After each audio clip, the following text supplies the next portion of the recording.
মৌমাছিরা শুধু ফুল থেকে মধু সংগ্রহ করে না, তারা সহজ গাণিতিক সমস্যার সমাধান করতেও পারে। গবেষণায় দেখা গেছে মৌমাছিরা 1 থেকে 5 পর্যন্ত সংখ্যা বুঝতে পারে এবং নির্দিষ্ট সংখ্যক বস্তু গণনা করতে সক্ষম।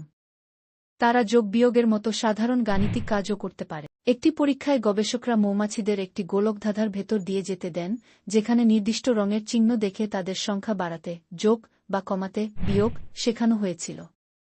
আশ্চর্যের বিষয় হল, মৌমাছিরা প্রায় 7-5 ক্ষেত্রে সঠিক উত্তর দিয়েছে, যা তাদের শেখার ক্ষমতা এবং স্মৃতিশক্তির ইঙ্গিত দেয়। সবচেয়ে বিস্ময়কর বিষয় হল মৌমাছিরা শূন্যের ধারণা বোঝে। এটি অত্যন্ত জটিল একটি বিষয়, যা সাধারণত শুধুমাত্র মানুষ এবং কিছু উন্নত মস্তিষ্কের প্রাণী বুঝতে পারে।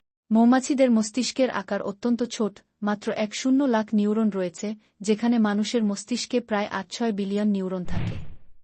এত ছোট মস্তিষ্ক নিয়েও তারা জটিল সিদ্ধান্ত নিতে পারে, যা দেখায় যে বুদ্ধিমত্তা কেবল মস্তিষ্কের আকারের উপর নির্ভর করে না, বরং এটি নির্ভর করে সংযোগের দক্ষতা ও শেখার ক্ষমতার উপর। এই আবিষ্কার শুধু মৌমাছিদের সম্পর্কে নতুন তথ্য দেয় না, বরং এটি কৃত্রিম বুদ্ধিমত্তা এআই ও রোবটিক্সের ক্ষেত্রে নতুন ধারণা এনে দিতে পারে।